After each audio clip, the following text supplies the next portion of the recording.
예, 마지막 발표는요. 비콘을 이용한 버스 광고 어플리케이션. 네, 충북대학교 강동수, 김성욱, 김재진, 박강민 학생 발표 준비해 주십시오.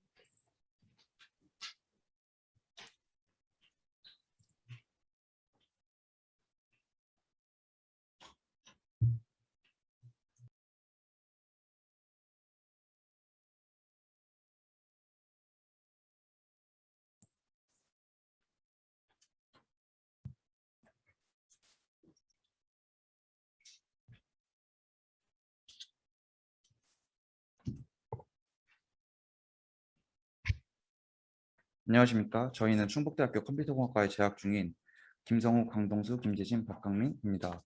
저는 AD버스의 발표자 김재진입니다. 발표를 시작하도록 하겠습니다.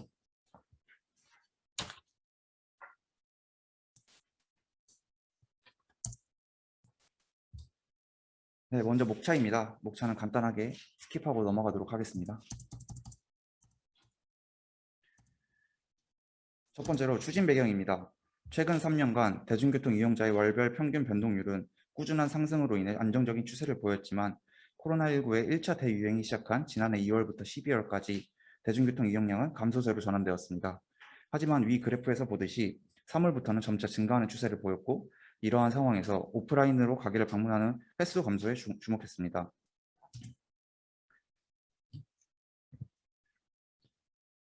이는 많은 자영업자들의 어려운 상황을 조금이라도 회복하기 위한 가게의 효율적인 홍보가 필요하다는 생각으로 이어졌습니다.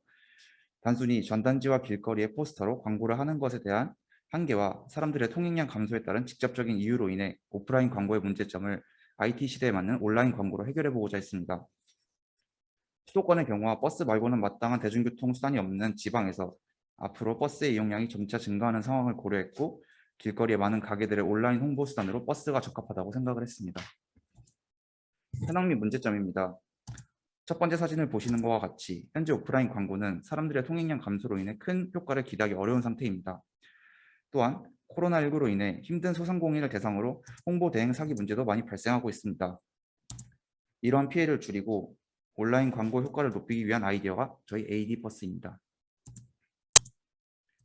아이디어 부분입니다. AD버스는 버스라는 대상에 비콘이라는 센서를 이용하여 버스의 탑승 여부를 자동으로 판단하는 동시에 해당 버스 노선 근처에 있는 가게 광고를 수신할 수 있는 앱입니다. 여기서 비콘이란 근거리에 있는 스마트 기기를 자동으로 인식하여 필요한 데이터를 전송할 수 있는 무선 통신 장치로서 이 장치는 최대 70m 거리에서 작동할 뿐만 아니라 블루투스와 NFC와는 달리 페어링과 태깅을 하는 사용자의 수동적인 작업이 필요 없다는 장점을 활용해 보고자 했습니다. 다음으로 핵심 서비스 부분입니다. 먼저 버스의 탑승객들은 스마트폰을 통해 탑승한 버스의 비콘 신호를 수신합니다.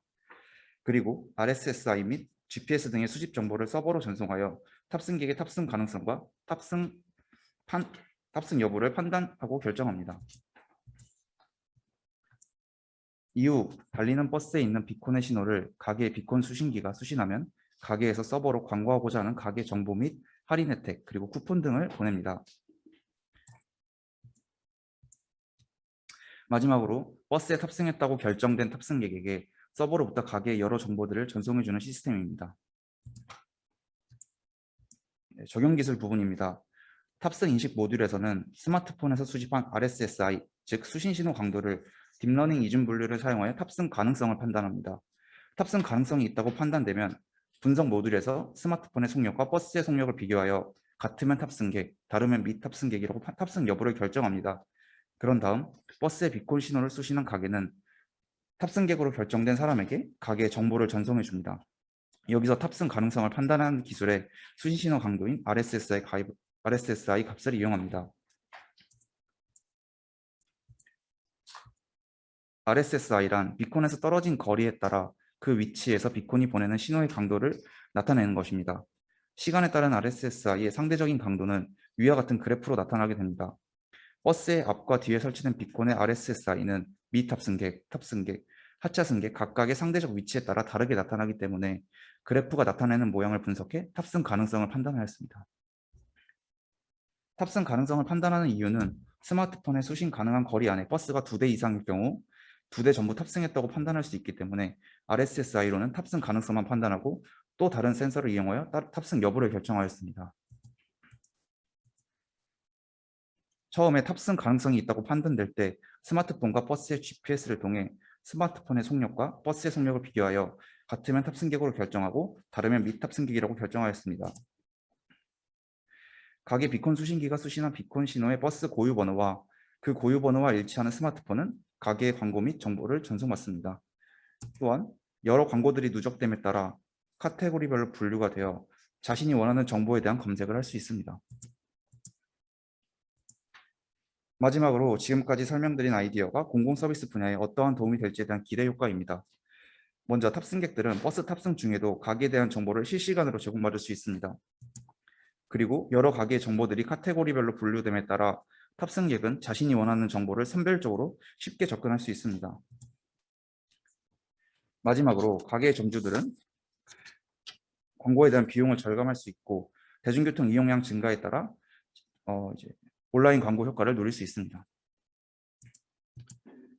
저희 PPT의 출처 및 참고 문헌이고 네, 감사합니다. 네, 발표 수고하셨습니다. 혹시 질문 있으신가요? 네. 혹시 그럼 여기서는 네. 버스에 각각에 다 비콘을 설치한다는 얘기죠? 네, 맞습니다. 네, 맞습니다. 그러면 제가 옛날에 비콘 프로젝트를 했어서 아는데 비콘 가격이 혹시 어떻게 되십니까? 25,000원에서 3만 원으로 알고 있습니다. 이게 대량 생산을 했을 때는 약 $5로 5,000원 정도로 측정이 되는데 하나를 개별적으로 하면 약 3만 원이거든요. 네. 근데 지금 전국에 있는 버스에 설치를 한다고 하면 비용이 만만치 않게 들 것 같은데 그 정도의 활용성이 있는지가 그 정도의 활용 가능성이 있어서 저희는 생각하였습니다. 이게 뭐 그걸 왜 있는지를 얘기해 줘야지. 모든 버스에 설치한다는 건 일단은 애초에 사실상 비용도 그렇고 해서 좀 불가능하다고 생각을 했는데 이 PPT나 저희 공모전의 주제에 맞게 좀 구상을 하다 보니까 그런 식으로 된 것 같습니다. 혹시 그 해외에서 비콘을 적용한 그런 광고 이런 유사한 서비스가 있나요? 해외에서요? 네, 아니면 국내든 해외든 비콘을 국내에서는- 적용해서 상용화된 어플리케이션이 혹시 있는지. 국내에서는 네. 해외는 잘 모르겠고 국내에서는 몇 가지 있었는데 특허가 몇 가지 있었습니다. 근데 이런 저희가 생각했던 아이디어와는 조금 다른 아이디어라서 저희는 생각했어요. 그게 뭔지에 대해서는 저도 잘 모르겠어요. 그 부분에 있어서. 제가 기억하기인데 몇 년 된 것 같은데 그 옷 매장에서 이렇게 지나갈 때마다 그 옷에 대한 정보를 제공해 주는 서비스는 있었던 것 같아요. 근데 지금 이렇게 버스 광고나 이런 부분은 제가 못 본 것 같아서 혹시 어디서 그 아이디어가 출발했나 싶은데 그런 부분들을 좀 잘 활용해서 실질적으로 약간 뭐 프로토타입이든 응용 서비스가 만들어진 사례들을 보완하면 여러분들 아이디어를 실현하는 데 도 도움이 되지 않을까 생각합니다. 네. 감사합니다. 네. 예. 발표를 시간 안에 맞춰주셔서 감사하고요. 예. 그럼 발표 여기까지 하도록 하겠습니다. 네.